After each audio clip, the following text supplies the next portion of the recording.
மூச் புத்தகத்திலிருந்து கதை எண் 496. சென்னை. எழுதிய நாள் 5/11/2024.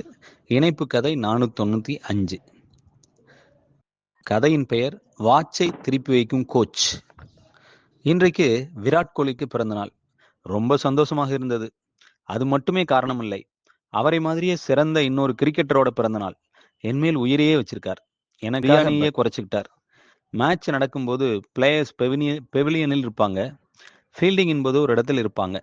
Chilli point, silly mid off. Silly என்றால் பிச்சுக்கு பக்கம் என்று அர்த்தம்.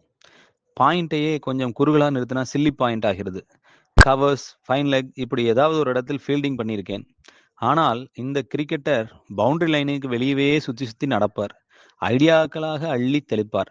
பேட்டிங் செய்கிறவர் யாரா இருந்தாலும் ஜில் தண்ணி, நார்மல் தண்ணி, energy drinks, spare bat, pain spray என்று எல்லாத்தையும் எடுத்துக்கொண்டு போய் ஃப்ரண்ட் ஃபுட் ஸ்ட்ரெயிட் பேட் என்று மந்திரம் ஓதிவிட்டு வருவார். மேட்ச் மட்டும் இல்லாம லப்பர் பந்துல காமெடி கிரிக்கெட் ஆடினாலும் அதே அரை மணி நேரம் முன்னாடி வாட்சே ஓடலைனாலும் வந்து நிற்பார். வெள்ளியங்கிரி மலை மேல வீராப்பா விழுந்து எழுந்து விரைப்பா நிற்பார். கிரிக்கெட்ல கோச்னா வீட்டுல ஒரு அண்ணா, ஸ்கூல்ல ஒரு ஆசிரியர், அப்படித்தானே பாசம் இருக்கும். மேட்ச் முடிஞ்சு 2 பேரும் பிரியாணி சாப்பிடாம சேப்பாக்கம் பெவிலியனை விட்டு 12 மணி நைட்ல கிளம்பும்போது, உங்க மடியில படுத்துக்கலாமா கோச் என்றேன்.